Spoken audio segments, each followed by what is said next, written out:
नमस्कार, मैं हूं आपके साथ अंकिता। न्यूज रूम 7 में आपका स्वागत है। चलिए रुक करते हैं खबरों की ओर। कांग्रेस नेता राहुल गांधी के खिलाफ उत्तर प्रदेश के मंत्री रघुराज सिंह ने विवादित टिप्पणी की है। रघुराज सिंह यूपी से एमपी के इंदौर दौरे पर आए थे, जहां उन्होंने बयान दिया, जहां पर रघुराज सिंह ने कहा कि राहुल गांधी देश के नंबर 1 आतंकवादी रवनीत बिट्टू के बाद अब मंत्री रघुराज सिंह का विवादित बयान सामने आया है। उसी क्रम में कांग्रेस प्रदेश भर में रघुराज सिंह के खिलाफ एफआईआर दर्ज कर रही है। वहीं आपको बता दें कि कांग्रेस प्रदेश अध्यक्ष जीतू पटवारी ने राजधानी भोपाल के टीटी नगर थाने पहुंचकर रघुराज सिंह के खिलाफ एफआईआर दर्ज कराई, जहां पर कांग्रेस के नेता और कार्यकर्ता भारी संख्या में मौजूद रहे।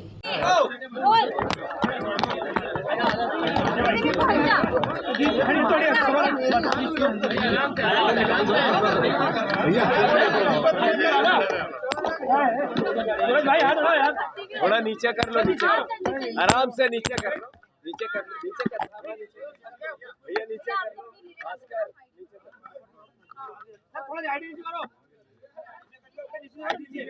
आप नीचे ही रखना, आप नीचे रखना, नीचे रखना जाएगा।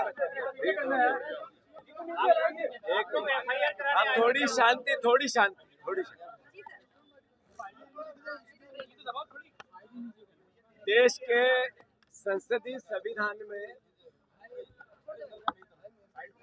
देश की या प्रदेश की सरकार के कोई मंत्री ने कोई वक्तव्य दिया, यानी मंत्रिमंडल का सामूहिक दायित्व होता है। गृह रेल राज्य मंत्री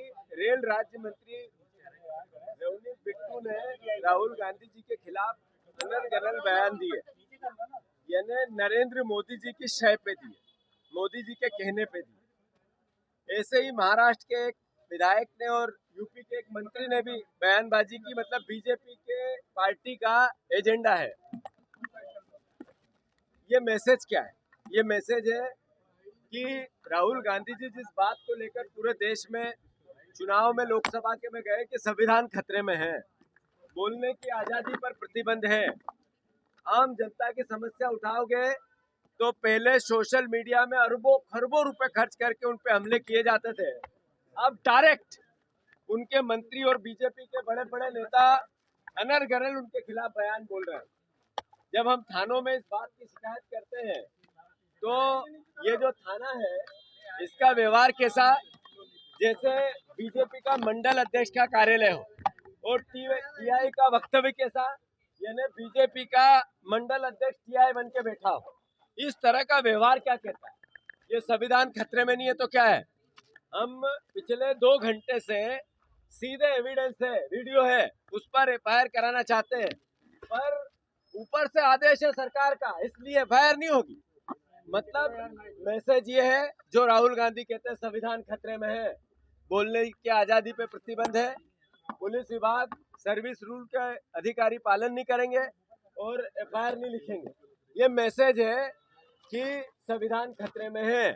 कांग्रेस पार्टी उस व्यक्ति की लड़ाई लड़ने आई है, मध्य प्रदेश कांग्रेस कमेटी, जिन्होंने प्रेम प्यार मोहब्बत और भाईचारे के लिए देश की कन्याकुमारी से कश्मीर तक पद यात्रा की। 200 साल के इतिहास में ऐसा कभी नहीं हुआ। जिस व्यक्ति के पिता ने, राहुल गांधी जी के पिता ने शहादत दे दी इस देश के लिए, शहीद हो गए, भारत रत्न, जो उनकी दादी ने एकता और अखंडता देश की बनी रहे इसके लिए सीने को छन्नी करवा लिया, उस व्यक्ति को इस तरह का अनर्गल आरोप लगाना मतलब देश के लोकतांत्रिक मूल्यों का अपमान करना है। नरेंद्र मोदी जी अपने मंत्रियों से जिस तरीके की भाषा बुलवा रहे हैं, यह एहसास कराता है कि उनको संविधान में भरोसा ही नहीं है। कोई विरोध में उनके बात करे, सवाल खड़े करे तो वो सहन ही नहीं कर सकते। ये मैसेज है कांग्रेस पार्टी का। एक एक कार्यकर्ता राहुल गांधी जी के लिए, के विचार के लिए, उनके सहयोग के लिए, देश के संविधान के लिए, देश के संविधान की रक्षा के लिए अपना एक खून का एक एक कतरा बहाना पड़े तो बहाना पड़ेगा। आज कम से कम 1000 जगह, 1000 थानों में कांग्रेस पार्टी के कार्यकर्ताओं ने आवेदन दिए हैं कि इन पर एफआईआर होनी चाहिए, पर सब जगह सीधे निर्देश है गृह मंत्री जी के कि एफआईआर मत करना। ये संविधान खतरे में है, इसका एहसास कराता है। धन्यवाद। मध्य प्रदेश में कई जगह फिलिस्तीनी झंडे फहराए जा रहे हैं, फिलिस्तीन का तिरंगा फहराया जा रहा है। मध्य प्रदेश में कई जगह फिलिस्तीन का झंडा फहराया जा रहा है, फिलिस्तीन का झंडा जो है वो फहराया जा रहा है। भारत का संविधान और इसका कानून लोग यहाँ पर आए हैं एफआईआर को लेके, क्या कुछ? देखिए, देश के नेता विपक्ष की हत्या करने की कोशिश भारतीय जनता पार्टी का वो विचार कर रहा है जिसने महात्मा गांधी की हत्या करने का काम करा। वो विचार जो बाबा साहब अम्बेडकर और गांधी जी के विचारों को नहीं मानता है।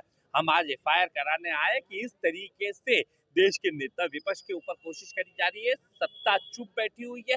देश का प्रधानमंत्री बोलने की बजाय, उन पे एफआईआर करने की बजाय उन अपराधियों को बचाने में लगे और ऐसे अपराधियों को कभी मंत्री और कभी बड़े पदों से नवाजे। हमने कल बुल्डाना में कराई, आज हम यहाँ पे भोपाल भी आए और यहाँ पे भी एफआईआर कराई। फिलहाल इस बुलेटिन में इतना ही। आप बने रहिए न्यूज रूम 7 के साथ। नमस्कार।